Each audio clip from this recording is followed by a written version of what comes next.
By the way, if you start your YouTube channel because of following my work, comment below and let me know. I might just check out your YouTube channel. So, how do you grow with 0 views and 0 subscribers?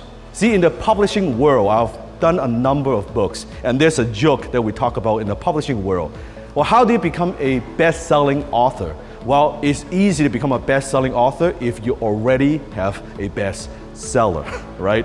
So meaning that it's easy to grow your YouTube channel if your YouTube channel already has a lot of subscribers. And also you're already famous. Then it's easy for your videos to go viral or to get more views and get more eyeballs when you already have a big YouTube channel. But what do you do if you're starting from scratch? YouTube secret number 1.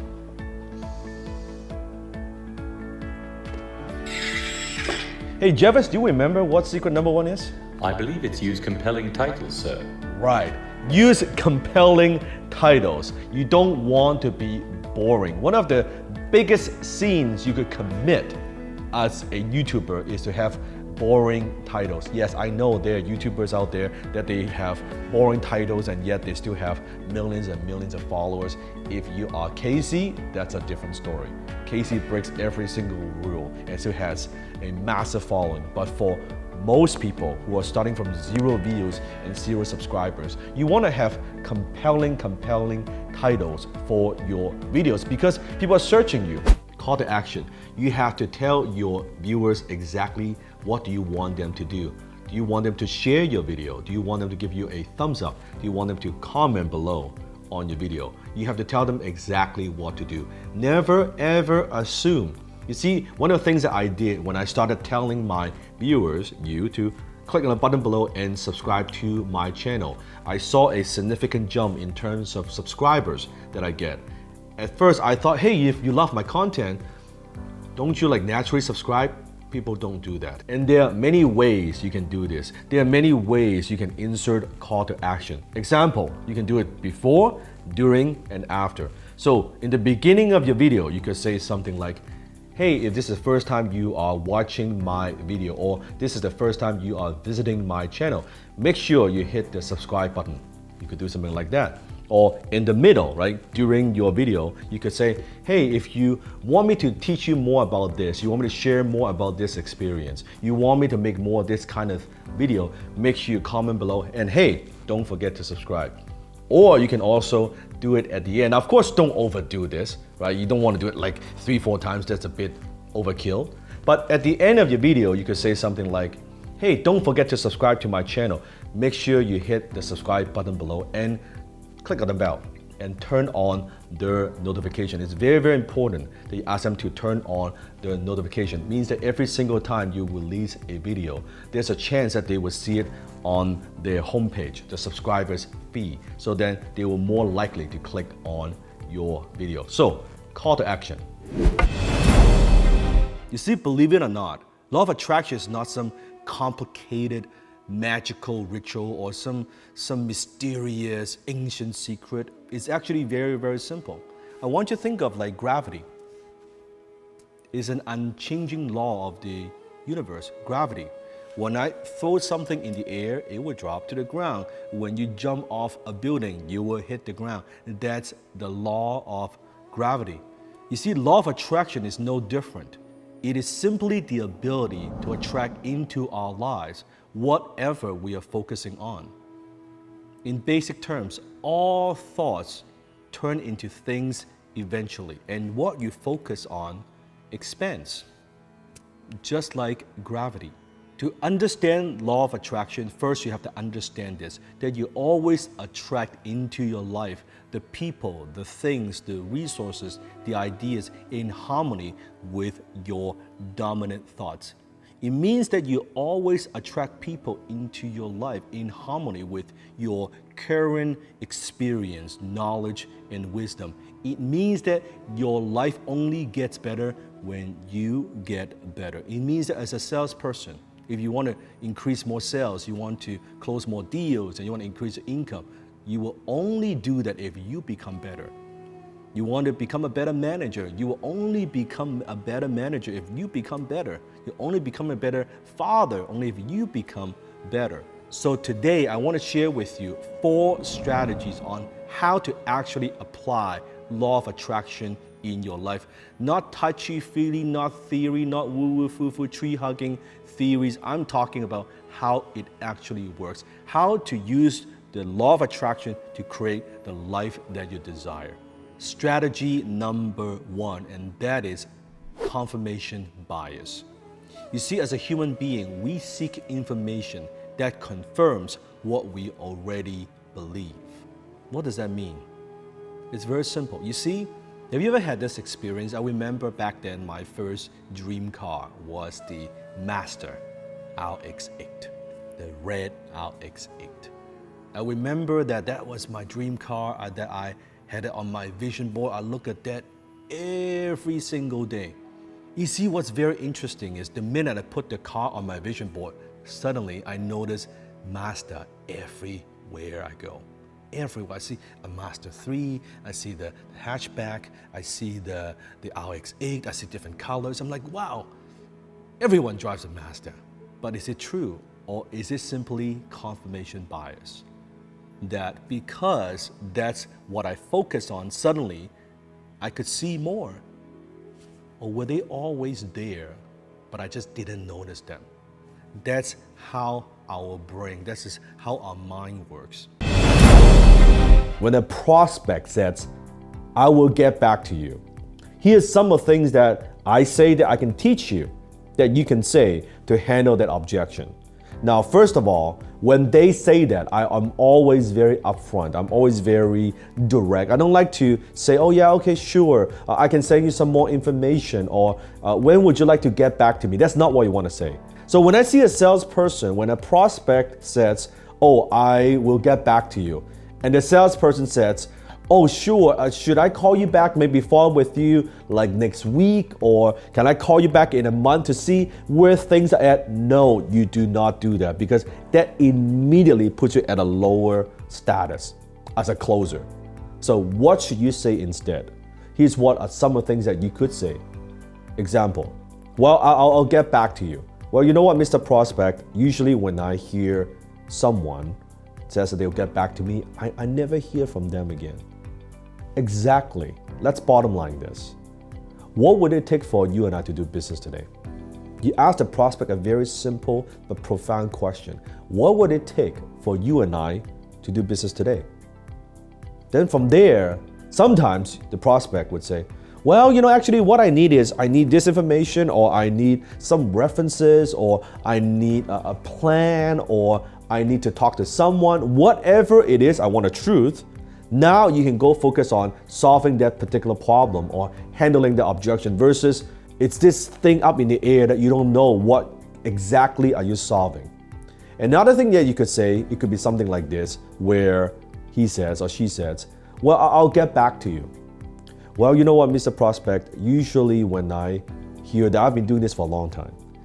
When someone says that they'll get back to me, I never hear from them again. I mean, you're just trying to be polite. You don't want to reject me. Isn't this the case here?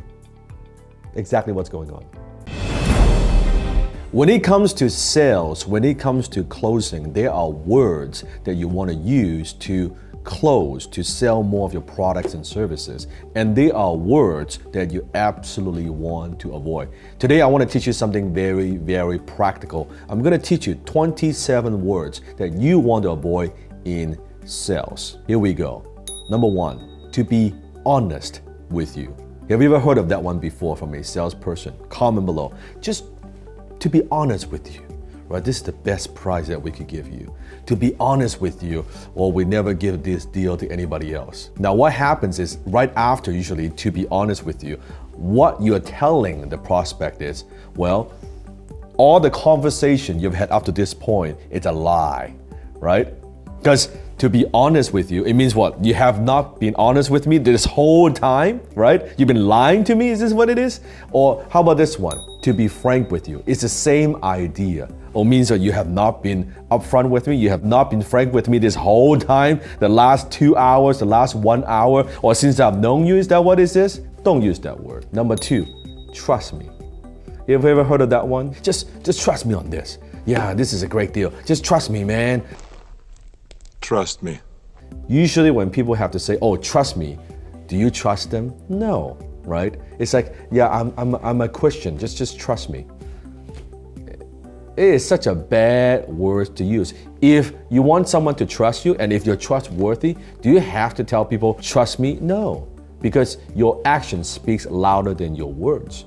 Your action will show through. Your action will demonstrate if a prospect or someone should trust you or not. So don't use those words. Don't use trust me. Here's another one. Sorry to bother you. Sorry to bother you. Then why the hell are you bothering me? If you feel so sorry about it, then just don't bother me in the first place. Sometimes I get these phone calls.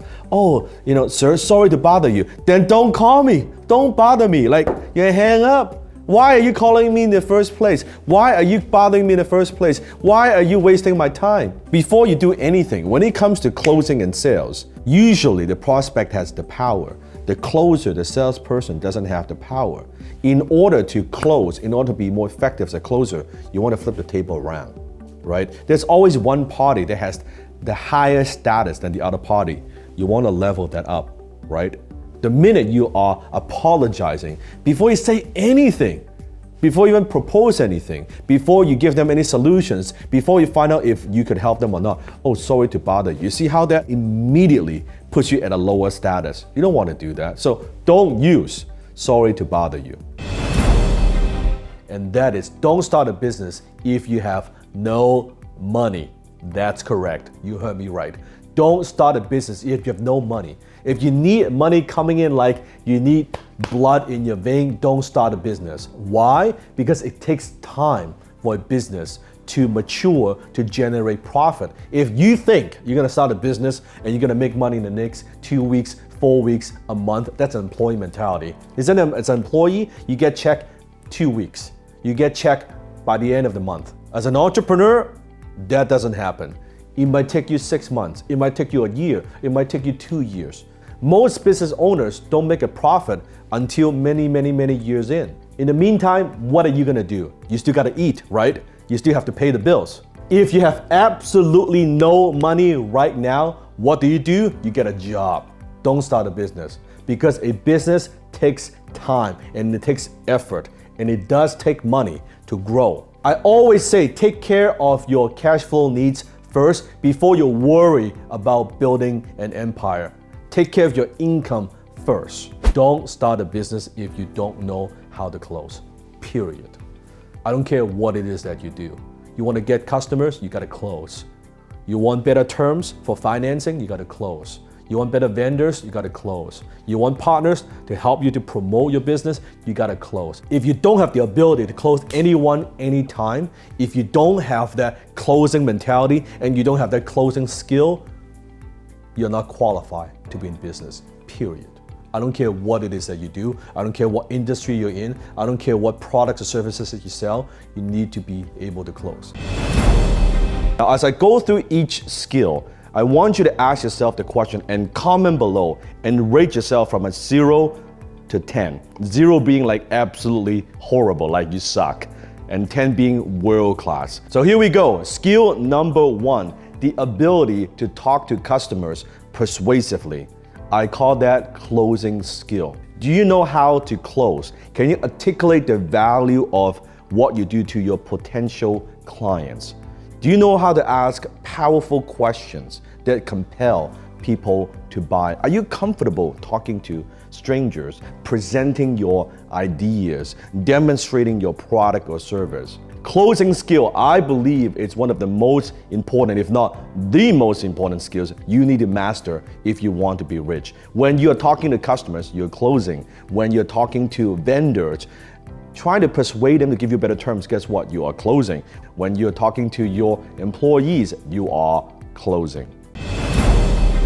13 things to avoid if you want to become rich. A lot of people, they struggle financially and they think to themselves, oh, you know what? I cannot become rich because I don't have enough money, or I don't have enough capital. I don't have the right idea, or I'm not in the right industry, or I don't have the right connections. You know what? From my experience, that's not what holds most people back. What holds most people back is this one thing, and that is ego.